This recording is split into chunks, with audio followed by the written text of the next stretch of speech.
In this video, I'm going to talk about a series of unfortunate events that helped Iron Maiden create one of the darkest and most unique albums of their entire discography. This is my continuation of my Iron Maiden series, reviewing every album in descending order, and this is my review of The X Factor by Iron Maiden. But before I begin, if you're new to this channel and you haven't subscribed, please subscribe. I do rock and metal reviews, rankings, and more. Like I said in the beginning, this album had a lot going against it as it was coming out. First of all, it's the first album without Bruce Dickinson after he left to pursue a solo career.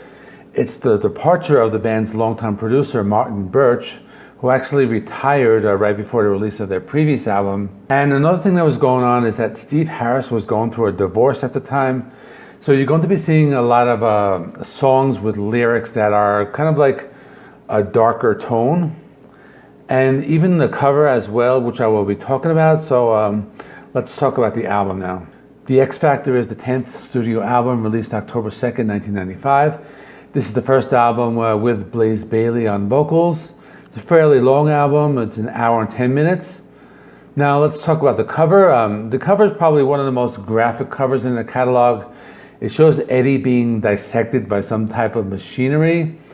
And because of that, the band was forced to release like an alternate cover on the backside, and here's a little picture of that. And it is the same cover, but it is from like a further view, like back away. And I think they might have did this just so retailers could kind of like show one side of the album. This is one of those albums, I think some fans really hate it and other fans really love it, and I think you have to look at it from a certain point of view just to understand like kind of what was going on with the band when they recorded it. I'm going to go through the songs track by track and give you my thoughts, and in the end I'll tell you what's coming up next week, so please stick around to the end of the video. So the album starts off with Sign of the Cross. This is an 11-minute and 17-second song. I'm not sure if starting off the album with a song like of this length was the best decision. The band usually puts their long epics at the end. I thought it was kind of strange since the two lead singles are the next two tracks. But the song was written by Steve Harris. It has a slow building intro. The lyrics have like a religious theme, but right away you sense like the darkness in the lyrics. The song lyrics are actually based on a novel by Umberto Eco called The Name of the Rose. The song itself is a mid-paced rocker. It's very melodic. It does have that signature gallop. There are some memorable twin guitar riffs towards the middle of the song, and they do use some keyboards to add some atmosphere. I really like the bass interlude with like the low chants that kind of goes into like a marching band type of rhythm. That's followed by some like time signature changes. That's pretty cool. The song does have some pretty cool melodies, and in the end it does capture their signature Iron Maiden sound. Next is one of the singles from the band called Lord of the Flies. I've always liked the song. It has some cool progressive metal riffs, and it is a catchy song. The lyrics are based on a popular book of the same name, and this is also one of those songs that was played live during the Dance of Death tour. Next is the other single called Man on the Edge, and this is based on a Michael Douglas movie called Falling Down, and I thought that was pretty cool. I never actually realized this, but you know, when you do read the lyrics, it does describe a lot of the scenes from that movie. As a song, it was written by Blaze Bayley and Yana Gers. It's a fast-paced song. It has a memorable chorus, and I think it is a pretty cool song. Next is Fortunes of War. This is a Steve Harris song, and you can really feel the dark tone of the song. It deals with soldiers coming home from war, suffering from PTSD, and feeling that they are alone. The song is a slow builder. It has a quiet bass intro, and when the band kicks in, it has a very like slow and heavy stomp. This is probably one of their like doomiest songs. There are lots of stop-start riffs and like an isolated bass riff throughout the song. The song is 7 minutes, 24 seconds, and has lots of their signature melodies, solos, and their gallop. Next is Look for the Truth, written by Blaze, Yana Gers, and Steve Harris. The lyrics have a dark tone, you know, as with the other songs. The song has a slow intro. The kind of song, it kind of like seems to drag at the beginning, but like once it kicks in, the riffs are kind of catchy, and this is one of those songs that has a chorus. Now, I've always talked about how to do those like whoa, whoa choruses, and this is like an oh chorus, like an oh. So it does have that similar tone to it, but it's an okay song. Next is Aftermath, and the slow intro with the clean guitars reminds me a lot of the band Queensryche. You will be hearing that a little throughout this album. Some of the intros remind you of like the slower parts of like early Queensryche. The song moves at a fairly slow pace, but does have a pretty nice stomp to it. The song was written by Blaze Bayley, Steve Harris, and Yana Gers. The lyrics deal with soldiers and how they feel after the war. The song also does have some good melodies. Next is Judgement of Heaven. The lyrics have a dark tone, dealing with depression, suicide, and death, and the existence of God. It's another Steve Harris song.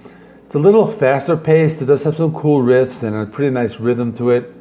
And there are some like melodic leads, making it one of the more like Maiden-esque songs on the album. Next is Blood on the World's Hands, another Steve Harris song. It starts off with some cool bass solos, and the lyrics deal with like levels of violence and war, on a worldwide level. The song has some cool riffs, and it is still fairly slow moving. They do use some like time signature changes, and the song also has some keyboards, and that creates a pretty cool atmosphere. Next is Edge of Darkness, and this one you hear the helicopters in the intro, and it's based on the movie Apocalypse Now, written by Steve Harris, Blaze Bayley, and Yana Gers. The lyrics, although it's based in a movie, do continue with a theme of like soldiers facing like the hardships of war. It's another slow-moving song. It has a quiet intro and a heavy stomp. The song has some pretty cool riffs. It has those like signature Maiden riffs and throughout the song, and it does pick up the pace as it moves along. Next is 2 AM, written by Steve Harris, and this is probably like the saddest and darkest Iron Maiden song ever written. It's, if you read the lyrics, you really like feel the pain he was going through like during his divorce, talking about coming home at 2 AM, drinking a beer, just being completely alone and not knowing like his purpose in life. The song itself has some clean guitar parts mixed with some heavy riffs. It's a slow-moving song, and it is very dark and emotional, but also probably one of the best songs on the album. And it does have some memorable guitar and bass melodies as well. The final song is The Unbeliever, and this one sounds a little more like a typical Iron Maiden song. It's a little more upbeat. Still has a few like dark and quiet parts as well. The lyric continues with the dark themes of like wanting to run away from your life. The song was written by Steve Harris and Yana Gers, and has lots of bass parts and melodic solos. So in conclusion, now in the Iron Maiden discography, like this album, The X Factor and Virtual 11 are also considered to be album pairs, and they also get kind of like compared side by side. In the past, I've always preferred Virtual 11. I think it's a little more of an accessible album, but I think The X Factor might be a little better now since I've done like a completely like detailed analysis and I've researched the background of it. It is a little better, I think, but you have to go into it with like a certain mindset, understanding that it is a darker album and the songs are a little quieter, a little slower. It's not a typical Iron Maiden album like with the fast rhythms and the big choruses. Like I've been saying, I've been throwing this word around a lot. It's darker, but I think it's very well written, even if it is like slower paced. I probably would rank this a little towards the bottom, but I do kind of like it, and I think it does have its place in the entire discography. So that's it. Comment below. Let me know what you thought of the album. This week I have some more Iron Maiden. I'll be continuing with Fear of the Dark. And I have some anniversary album reviews coming up. I have the Rolling Stones' Tattoo You, Boston debut album, and Pearl Jam 10.